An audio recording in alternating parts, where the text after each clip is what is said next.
Hello, John. Hello, Oliver. And today we're going to talk about CAP. CAP is the Common Agricultural Policy in Europe, which covers most countries, or if not all countries in Europe. That's right. They use the CAP for short, and funny enough, the expression that I often refer to about CAPs is if the CAP fits, wears. But in any event, this is a very serious topic. So the CAP, Common Agricultural Policy, the EU, when the 6 members started the European Economic Community, first it was called the EEC, they introduced a common agricultural policy. The first common agricultural policy was introduced in 1962.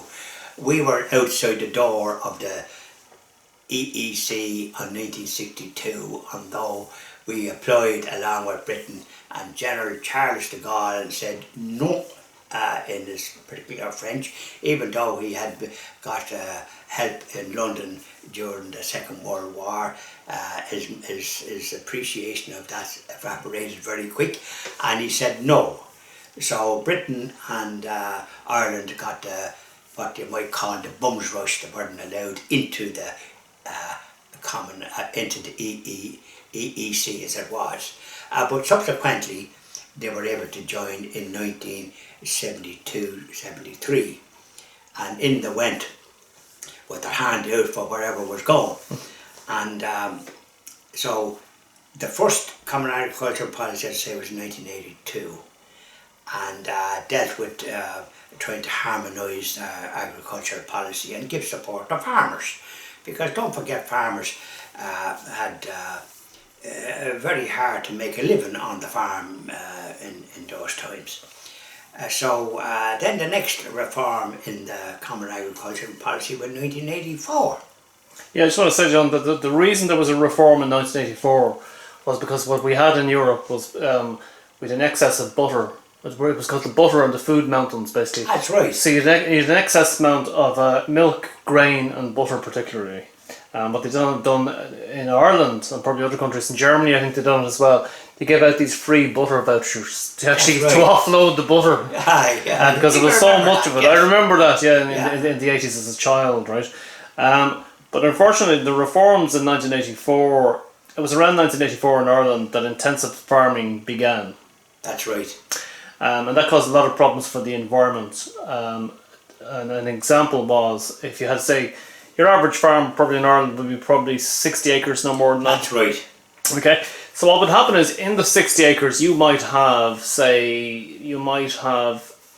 you'd have lots maybe that would be 3 acres, you'd have another lot that would be 7 acres, and then again 15 acres for the meadows maybe. Two meadows might be 15 acres each. Yes.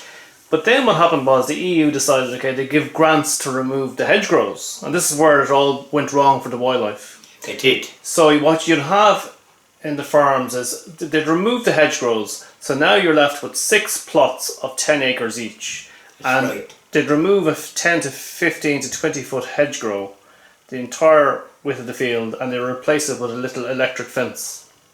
This caused massive problems for the wildlife because it kills them all almost instantly. It did. And the curlews were yes, done away with. The corn crake and the cuckoo. Yes, I mean there's a lot of wildlife apart from the birds that have just disappeared. Correct. The other thing they did as well was the intensive draining of land. I witnessed this as a child in the mid-80s. There was one particular big farmer, he had 100 acres and he was next door to my aunt. And what he'd done was he drained all his land. Some of it was actually bog, which can be difficult enough to actually make it a kind of a viable pasture. So what he done was he dug out these massive drains right across the fields, and then he'd have a drain where everything would flow into. But there was a problem with that. The drainage was so good that what happens is when you spread your 10-10-20, which is an artificial fertilizer, or if you spread slurry, if it rains in southern Ireland, the weather can be very unpredictable. Well, it's 2/3. This country, the percentage is it rains 2/3 of the year. Yeah. So what actually happens then, so you spread the slurry today, or you spread your artificial manure or your pesticides, heavy downpour of rain comes, and because your dikes are almost as big as rivers, they're so intense, that's what intensive farming is about, it all goes into the dike and then goes into the rivers. So you've lost all your fertiliser, and before you know it, farmers are wondering, I remember in the 80s, why there was nothing growing after they put the artificial down. Artificial manure. Yes. And it was because it all went into the dike and into the rivers and polluted the rivers, the lakes, the wells particularly. And killed fish.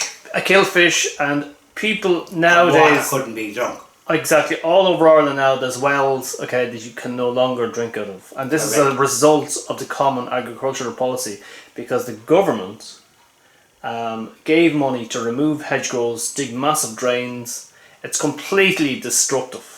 Of course it would. And by the way, I presume the agricultural people here in what they call Chagas, which is the agriculture, I presume there was voices raised against that. But once there was money and support from the EU for such a bad policy, resulting in the wildlife being done away with practically, and also the fish in the rivers and the drinking water, because I noticed around that time there was a lot of water people, because they had this water schemes. They couldn't drink the water, so they had to buy bottled water or get water from vans or something, or county council lorries that went around giving water. But so it was about the worst policy that any organisation could inflict on society, and the EU would want to be reminded very much about that. Yeah, they also had a thing. Sweep it under the carpet. They also had a thing about cow pats. You know, when a cow does its business, it goes to the toilet, right? What happened was that it got so bad, intensive farming, that it was so nuts that they used to go around and you had 40 cows, say, inside of the field. Yeah. And they'd go around. They said to the farmer, count your cow pats and see how much grass you're losing per week. The idea of that was that you'd put cows into a slotted units, like you have in the US, so they're not actually out in the grass at all. Which is not good. Which is not good, because you end up with hooves that are sore, and you get problems with the knees. It's not natural. It's not natural, right? That's what they were doing, and they also had a thing, strip grazing. Strip grazing wasn't a bad idea, but again, it meant that you section off a part of the field, the cow eats, then you move on the electric fence the next time, and then you spread manure on the part that's left behind. It's kind of a rotation system. Well, you see, it was manure, but now isn't it slurry? It's slurry in 10-10-20. And really, what I'm going to say about slurry is, I have a feeling it's very bad, because there's such an obnoxious smell from it. I think an obnoxious smell indicates that there's something wrong. Oh God, with nature. putrid. Yeah, putrid. And I've come across it even on the continent in France, believe it or not, where they have a lot of turkey farms. And when they spread the turkey stuff in the land, the smell is even worse than any other smell that I ever got. So that can't be good for the land, and that could account for a lot of problems of health of humans, because that's not the way grass should be treated. Grass should be like it was, with manure, which was also a great aid to vegetables, and was not this obnoxious smell that there is from slurry. Absolutely. So it became okay, and I wonder, has it got something to do with the EU? Because to me it's about the worst system of using soil and spreading slurry on it, because the smell is so obnoxious that it can't be good, and people have complained about it. I'd say in time to come they'll find that it has been a health hazard all along. Yep, and then by 1992 it was particularly bad for the small farmer. What happened was the European Union, the Common Agricultural Policy, put pressure on the small farmer to upgrade their installations. So they'd have to have they'd have to have a slotted unit, they'd have to have the slurry tanks, they'd have to have all this equipment. And so the outlay would be probably 100 to 150,000 euros. A lot of money. A lot of money, and if you've got 60 acres and you've got a dairy herd and you've only got 45 cows, trying to pay that back to the bank is not going to work out. Did that put put financial strain on the farmers, and with the result some of them lost their farms. So this is what happened, you see. So what happened then was they upped the standards. So what happened is if your neighbour beside you had 100 acres and he had already upped his standards by putting in the slotted units, he proper milking machines, milking parlours, everything, right? So his standard was up and your standard didn't move. So then what happened was they'd come out to you, they'd take a sample of your milk, and it was based on bacteria, cellulose count, and one other thing that I can't think of. And if you couldn't match the new standard, which some farmers called it the supermarket standard, they wanted your farm to be as clean as a supermarket floor, what they would do is they'd penalise you. So for example, in 1992 the price of milk was 92 pence a gallon. That's what it was in 1992, because I was actually on a farm at the time, right? And they would penalise you, so then you would end up with a third of your income. So you'd go down to 32 pence. So imagine when you're working in a factory, you're getting 600 euros, now you're getting 200, but you still have the same bills. So this is where it all went wrong. And they also introduced, in the 80s, they introduced milk quotas. That's right. So if you had 22,000 gallons or 32,000 gallons, if you went over that, you had to throw out the milk. You couldn't bring it to the creamery, because if you brought it to the creamery... It sounds like to me as if the common agricultural policy was ridiculous. This is the thing, because what used to happen then was, right, okay, if you didn't have calves to give the milk to, you could end up throwing out a couple of 100 gallons onto the grass. Terrible. Every year, because if you brought it to the creamery, you'd be fined and you'd end up with very, very little income. So this is where the whole cap is completely and utterly wrong. Well, there's two examples of it. It was wrong in 84, and it's wrong it was wrong in 2003. So and it put strain on farmers. I remember the milk quota. And the fact that it was all this nonsense, and of course it also, I think, they've been responsible in some ways for the plastic mountains that we're suffering from at the moment all over the globe. Plastic sort of mountain, and so aside from what they've done as regards wildlife and fish in the sea and the rivers and all the rest of it, and that kind of thing. And then this business of slotted things, in other words, this is where the slurry comes in. And people actually have died in these slurry tanks when they want to do something about them. So they're a bloody danger. So it's very hard to know what their idea was in implementing such a policy. So in the 1990s, then what happened was the little farmer was pushed out. What they done was they introduced the early farmer retirement scheme. That's right. And then what you could do is, if you had, say, a family member, a nephew or whatever, they had the green cert. You could do the green cert and you could take over the farm as a young progressive farmer. And then it meant that, for example, the early farm retirement scheme, you could retire at the age of 55 and get a pension from 55 to 65, and then you get your state pension. So a lot of farmers the small farmer was pushed out by the CAP, Common Agricultural Policy. And what happened was they died a kind of an impoverished, they went out of the whole farming community in a kind of an impoverished state, helpless. They had no choice really but to take the scheme. It was... That's right. You know, because they'd make nothing really. But then in the 90s, so what happened was they realised they'd made a mistake about moving the hedgerows. You were talking about... you see, they left it a bit too late, you see. They did. It's a bit like what happened in China with the communists. They thought the birds was causing something and they killed all the birds, and God, it was disaster. Yeah. I mean, that's what power does, because there are people in power that haven't a clue about common sense is a strange thing to them. Nobody in their right mind should have abolished ditches. Thanks be to goodness there's still plenty of them about. But there are other parts of the country in which they hadn't. And these big fields that look unnatural even in the horizon in a country like Ireland, which was all a country of small farmers and very glad to have the farm. But the Common Agricultural Policy discriminated against them for the big farm.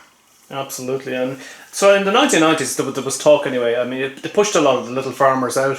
Then you started to see there was little farmers in the early 90s that used to go to the creamery with their little tanks, with the That's donkey, right. with the donkey and car. Correct, I Now, recall them, and they had a great chat on the way, and in the farm there was a great They were and a lovely. great help from farmers when they were taking getting spuds, potatoes up, because the young people could help on that, and which they did, and they got had 2 shillings or half a crown for their work on these farms, picking up these small farms of potatoes, because they had a lot of potatoes which they had for their own use, and then the smaller ones for the pigs that they kept, and that, so they had plenty to eat as well. Absolutely. It was very well done without any of this common agricultural policy, because you can't have a policy that's fair to everybody. It has to go to discriminate against some. That's right. So the little guy, anyway, who had his 2 little tanks and his donkey, okay, going to the creamery every morning, and the other farmer who had the Massey Ferguson 135, and the little tractor would be kind of an entry-level tractor, cheap little tractor, you know, he'd be a small farmer. They all started disappearing. So the last time I actually seen a donkey and cart was 1994. Well, that was fairly late, yeah. It was late, okay, but it was probably the last one of the country. So Where was he going? he was going to the creamery with his 2 little tanks. Oh, lovely. By the way, talking about creameries, this is one great thing about Monaghan and Cavan, which the small farmers, a lot of small farmers there. By the way, there was a lot of independent creameries. Bunno Co-op was one, Maudabon Co-op was another that I can recall, and there was other ones. And they kept the old ways. And I hope they're still going, but I have a feeling that they're not.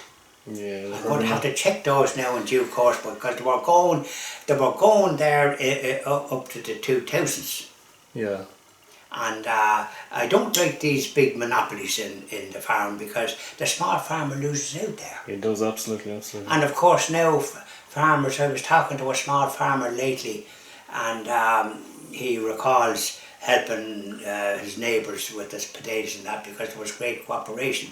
But he says now neighbours are all self-sufficient, and all they do is give you a wave like royalty. They don't visit or do anything. So that's why there's such an amount of loneliness on people on farms at times, because they haven't got the neighbour calling, they haven't got the knock on the door, and the help that they used to have. It's amazing with all their harebrained ideas, the common agricultural policy, they didn't introduce a dating site for farmers. Well, they killed the loneliness. But I think before they started embarking on anything, they should think of the farmers and the lifestyle that they had. They'd be very slow to advocate these big big farms that are apparently getting more grants and all the rest of it, and actually contributing nothing and no labour, what have you. The small farmer used to give a bit of employment to people, and of course if they had a family, they certainly helped out. And the mother in the household often had chickens and various other items that she looked after, plus maybe some vegetables, because they all had vegetables. Their own vegetables and excess for the animals that they had, and then for the local shops. So the common agricultural policy should always think of the overall welfare, not just of the farmers but of the community. Absolutely. Yeah. So what happened then was in the 1990s, the wildlife groups and the fisheries started complaining to the European Union and their local politicians that there was mass pollution and that wildlife was dying out on a massive scale. For example, you mentioned a video we done there a couple of weeks back on the curlew. We were talking to Mary Caldwell. That's right, and the corncrake and the cuckoo. And Mary was telling us that in the early 90s that there were so many thousand pairs of curlew, and now there's only 120 left. They're nearly extinct. Yeah. So this was happening in the 1990s. There was feedback going back to the EU that they're going to have to change their ideas of electric fences, getting rid of ditches and hedgerows. So they decided, okay, to give the farmer money to put them back.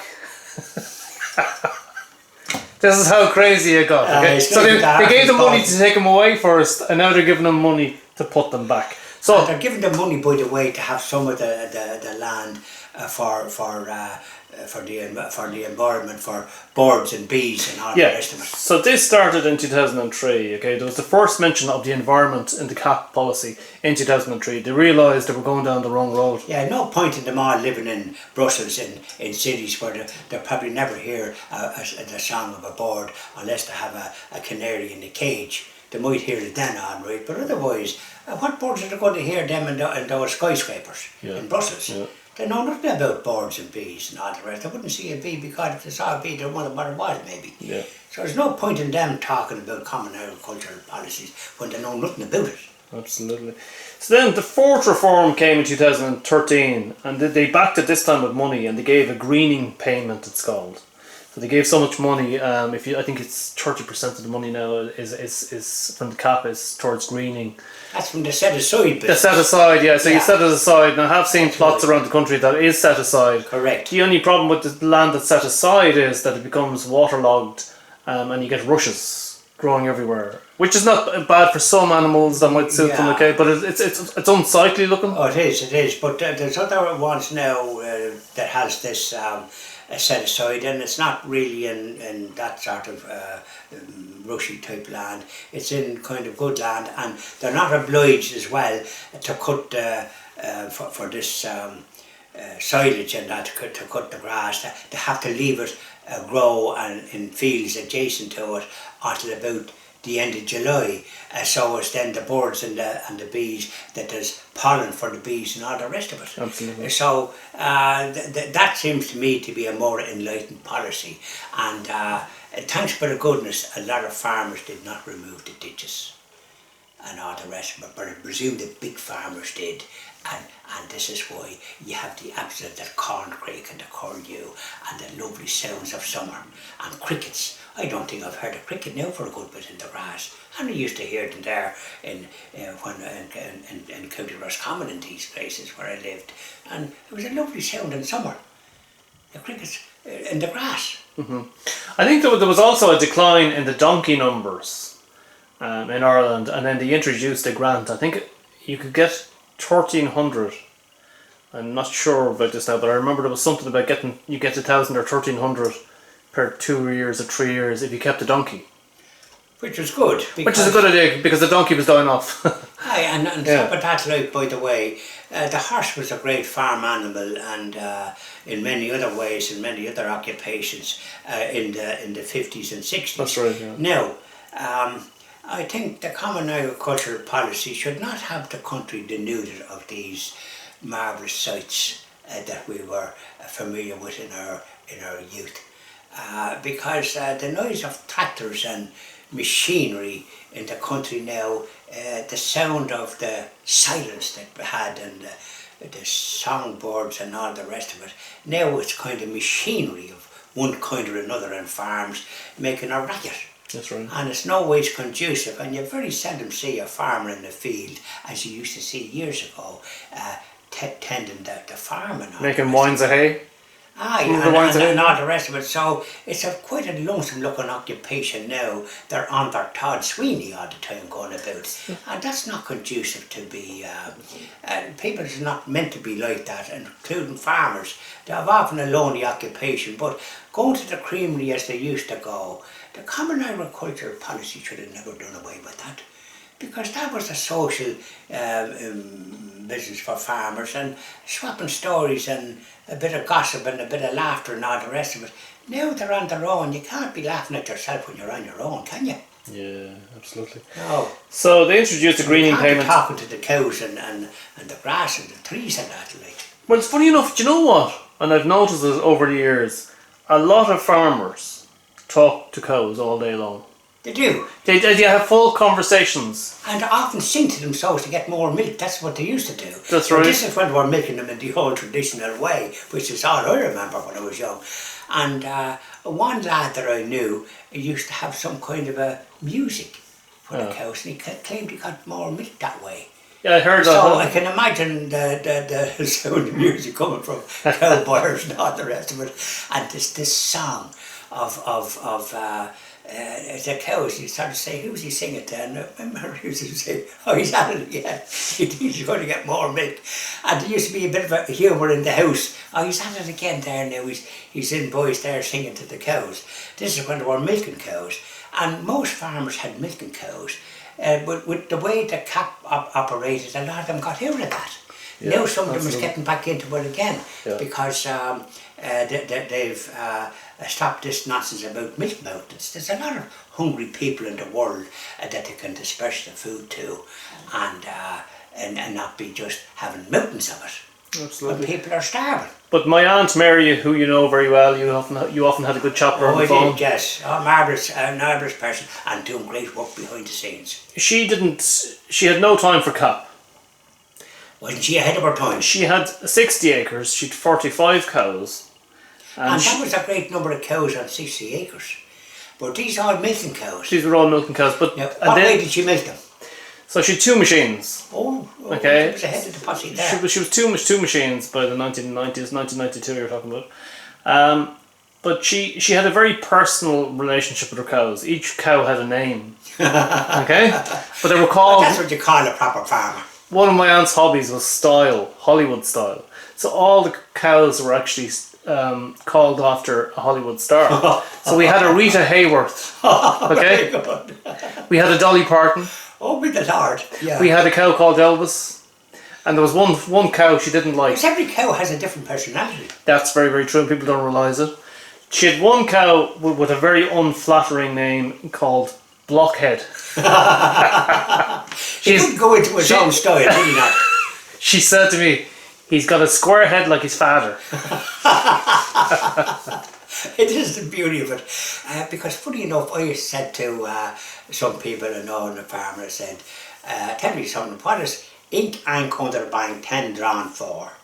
A lot of them didn't know. That's a farmer milking the cow, 10 fingers drawn for, and the 4, milking the cow into the bucket. Is it? Yeah, that's never heard of that. Ank under a bank 10 drawn for, and that means somebody milking a cow near the ditch because they milked them in the fields and they brought the bucket out, maybe a couple of buckets, and milked away. Can you visualise that happy scene? Now we'd be so happy it was raining, but they were out. This is the way they did the job. None of this brings it into the boiler or into the whatever it was. They milked them in the field. Wow. But I can tell you that I was on the farm with my aunt, and it's such a different life. So it would take, she'd get up in the morning at 5:30. And it would take all day. Yeah, it would take 2 hours to milk the cows. And then then you go to town, she does her shopping, she comes back. Then it takes an hour to clean out the stalls afterwards. Correct. After the cows. And then you have to feed the calves. And then you're repeating everything in the evening time. That's right. But the most difficult time for her was the calving period. So the calving period starts in February. Right. Yeah. She could be up in the middle of the night and have to go out. I remember her getting a half hour sleep, and she'd call me at 3 or 4 o'clock in the morning, and she'd say, "Listen, there's a cow calving, come on out," You'd have to go out and help as well. And I'd be pulling the calves out of the cows with her, Gee, that was hard going, and mind you, that was a great experience because it's not everybody. Some people might faint at doing that, but you can't have that. Oh no, it didn't bother me at all. I was No, that's what I'm saying. It's a great thing to do because you can see what is involved in the farmer. In being in a farm, there's an awful lot of people don't realise the hard work the farmers do. Funny enough, I've always realised it from the time I was in the country in County Roscommon. I've always appreciated the tough life that farmers have. There was never such thing as an urban divide that the media used to talk about. An urban divide between the people in towns and the farmers. I don't think such a thing existed at all. It was a media invention. Yeah. So my aunt, anyway, her idea was that she had a personal relationship with her cows and her calves. So from February to April, she'd have 45 cows. You'd expect at least 2, maybe 1 or 2 calves to die. So she'd end up with about 43 calves and 45 cows to look after all on her own. That was Margaret fair dues. Did anybody give her a help at all? Yeah, she had the odd. She had the odd farm helper here and there, and I'd help her out as much as I could. But then what happened was in the early 90s, I remember she brought her calves Normally you'd get, like for a Frisian calf, you'd get about, say, €300 for a nice calf. So you'd fatten them up from February to September. So you try and make your money then in September after your hard work. Yes. So you'd bring your 45 calves in a trailer to the mart. But what happened was, because of the Common Agricultural Policy, the price of calves had gone down to very little. So instead of getting €300 for the calf you're after looking after since February, you end up getting 70 You're £70. then. Yeah, what a death. And I remember her coming out of the mart in Abbeyfield, Nearly crying. and she was crying. I'm not surprised. I mean, that's disgraceful. And I think I recall that episode. There was great anger at this common agricultural policy that resulted. So who was benefiting from what they were at? Yeah, so there's the Common Agricultural Policy. The problem with it is it's inconsistent, and the people that are actually making the rules obviously don't understand farming. They don't understand the environment. They don't understand local economies and the business side of things. They haven't got a clue what they're doing. Well, you see, this is the danger, and this is where, in some ways, one kind of, while they get the media done, the media seem incapable of adopting a critical attitude to what they're at. Yeah. And because somebody is obviously making money, but there's a lot of people not making money. And that's a perfect example of it, when they were getting this good price for their calves, and then not alone did it go down by 50%, but damn near went down by 75%. No business can survive with that sort of carry on. It was You terrible. can imagine a business, and suddenly the price of the goods that they're supplying takes a dip of like that. So they'd be out of business straight away. Yeah. You couldn't last. And farmers, why did they expect farmers to last with that stupid carry on? Yeah. So I think we're going to be, the Christian Jobs Action Party, we're going to be studying this Common Agricultural Policy, CAP as they call it. Well, the CAP doesn't fit. And we're going to be concentrating on that now, whatever they come out with, and this greenery business, this something about the environment. Look after the farmers and make sure that farmers in this country are not disenfranchised, because don't forget, we're going to be paying a damn sight more into the EU when Britain leaves, which apparently they're sort of like a fella taking one step forward and about three backwards. They seem incapable of doing what they're supposed to be doing, which is leaving the EU. They're still kind of hanging around, and it's leaving a lot of confusion but by the way, we're going to be paying 3 to 4 billion more into the EU than we're getting out. Now, it may be beneficial in other ways that we're not being told about. I'd like if we could get the full picture and not this fragmented stuff that you get. So we're going to have to study this. The Christian Jobs Action Party is going to have to look very harsh and strong at this Common Agricultural Policy and have views about it that mightn't conform to what the media and the government might be talking about. We're looking from the farmer's point of view. Absolutely. So the new reform is 2019. So what we'll do is maybe in the next video we'll do a part 2 on this. We'll have a more intense look maybe at the environment and the changes for the next 10 years for the CAP. Well, what we'll have a look at is how was the farmers benefiting? Because if they're benefiting, the country is benefiting. That's but right. If they're not benefiting, the country is not benefiting. And there's no point in just thinking about the big co-ops that are in the country that are now nearly public bodies. I'm thinking of Kerry Co-op and Glanbia now, which is Waterford and Avonmore. They come together and call themselves Glanbia now. A lot of people might know what Glanbia is, but I know it's Avonmore and Waterford. Mm-hmm. And all this coming together like that, I don't see it as being that beneficial to farmers, or that. I see the small farmers being the backbone of the country. The same as the small tradesman or the small employer employing maybe 5 or 10 people. As a matter of fact, figures indicate even in the US that they are responsible for more employment than any of these big yokes. Yeah, well, the one thing I'll say about the small farmer was that you get quality. Correct. Quality, because that was his hallmark. They didn't. Most of them were very. That was their policy. But they didn't get credit for it as far as I'm concerned. You get an odd bad farmer that's not good to animals, but 99% of them were very good. Sometimes the 1% got more publicity, as if like the other farmers were tired of the one bush, which of course they're not. Because I had the pleasure of working with some of them and helping them gather the hay and that, and of course we cut turf and all the rest of it when I was young. So I know a fair bit about farmers. The only thing I didn't get was milking cows with the old traditional way, but I know plenty of people that did. With the three-legged stool. Correct. And you were able to balance yourself on it without falling, but you had to be careful. Some old cattle had a habit of switching their tails and giving you a nice bang across the puss. Or they'd give you a kick. Correct. So you sort of got to know what are called the skitty ones, the skittly ones. And it goes back to what you were saying, that all cows have individual personalities. Correct, and I'm not surprised that your Aunt Mary calling them by names and that, and the one that was a blockhead, he must have been a right old yoke, probably did kick this way and that way and the other way, he tried to catch it no matter which way you were sitting. She had a cow called Patsy Cline. Lovely cow, right? And she had a cow. There was one particular cow that me and my siblings, I've quite a lot of siblings, remember, because we used to go down to stay with my aunt for 2 months of every year as a child, which was absolutely amazing experience, right? We used to put all the bicycles on the Houston station in Dublin on the train. All went down. And we were like the famous five going down the train, yeah, you see? Exactly, yeah. I got a train up from Kemblers coming up to Dublin, a bicycle. Yeah. And it was there at the North Wall, and the collective was able to swing it off wherever it was going. Lovely.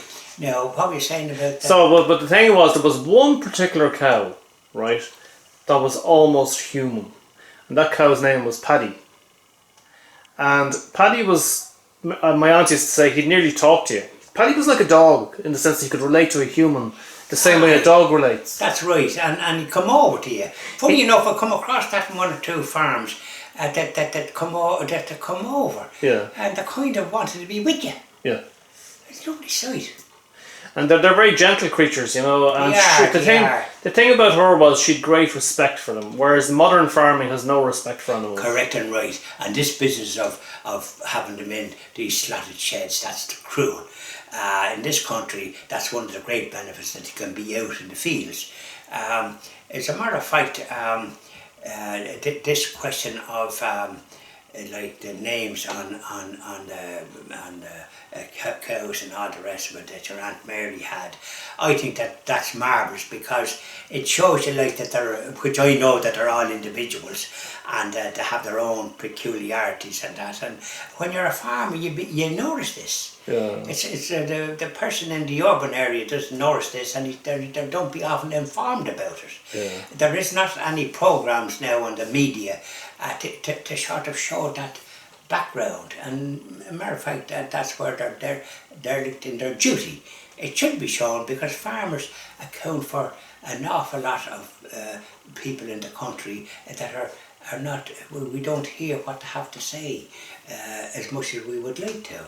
The national farmers, the IFA, the Irish farmers, I don't think that represents the small farmers.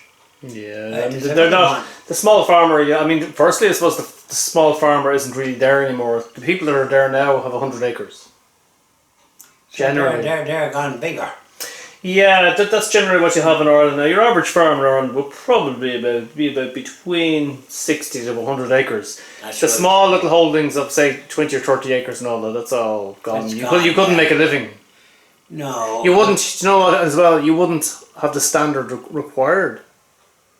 For this for your cellulose content, your bacteria content in the milk and everything. Of all this, and yet we have a plastic mountain. So there's some disconnect between what they're inflicting on the farmer and then what society is purchasing in these supermarkets and that. So there's a disconnect there, and I think the EU, as they call themselves now, and there's a terrible title in my book, they should stick to what they had, the EEC, the European Economic Community, and stick to what that was supposed to be. Anyways, the business of the what they're at now, I don't think it's helpful. Yeah. For all the needs, and they certainly want to foster the growth of vegetables. in this country anyway, whatever about other countries.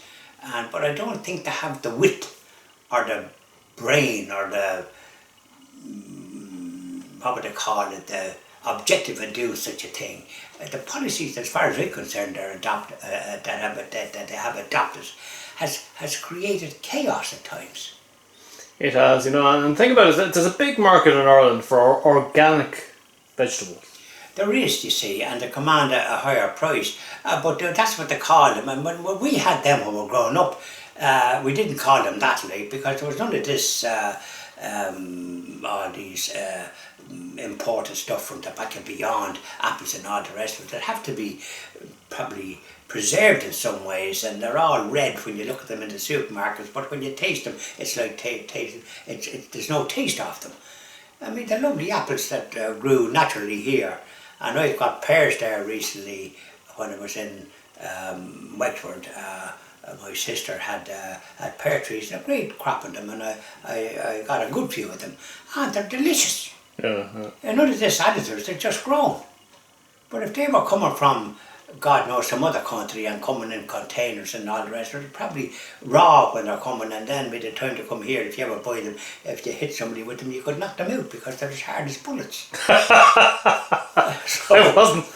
wasn't expecting that, John. All I can say is that's very dramatic. You have to leave them for about 2 weeks before they begin to soften. Yeah. And I don't think that much of that. Like. Well, I can tell you now that in the local supermarket, you have a choice. You have those big, huge bananas you're talking about, or you can buy the organic ones. And the difference of the organic pears? is half the size, but it's, sorry? Pears, is it? No, bananas. Oh, well, but they don't grow here. No, but I'm just saying bananas. I'll give you an example of organic bananas, right?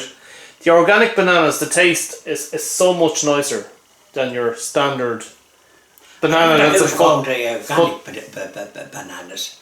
I have no idea, John. I'll try and find out for you. Huh? Okay. So listen, what we'll do is we'll do a part 2 on CAP anyway, and we'll go into more detail on the environment. We will, and see what they're coming up with now, especially in 2019, which we're nearly at the end of it. Yeah. Did they not come out with that 2019 one yet?